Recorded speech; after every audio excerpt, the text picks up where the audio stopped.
Dito siya nanggagaling. Oo, ganun. Sakit eh. Totoo. Kaya? Oo. Yan. Yun. Yan. Relax. Sakit. Malaban. Ito. Oo. Yan. Itiin ko pa konti. Oo. Yan.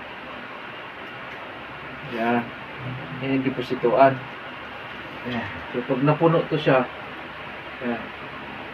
Ito mismo. Yan, yan. Ano, Parang may ano siya. parang mapupunit, no? Dito yan, babagsak. To. Yan, yung ugat na yan. Yun siya. Meron din dito sa kabila, yung sa kabilang dito. Katapat. Oh, dito. Itong dito din, no?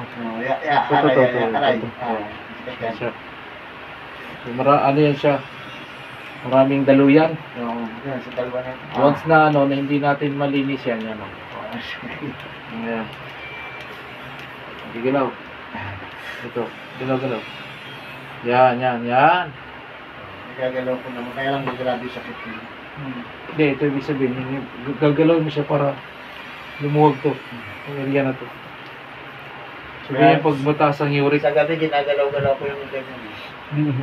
Kasi pag hindi igagalaw-galaw to lagi, tapos dito malinisan tong sakong na to, diyan nagkakaroon ng arthritis. Oo. Marami na nagpahilot dito may ganyan, arthritis button.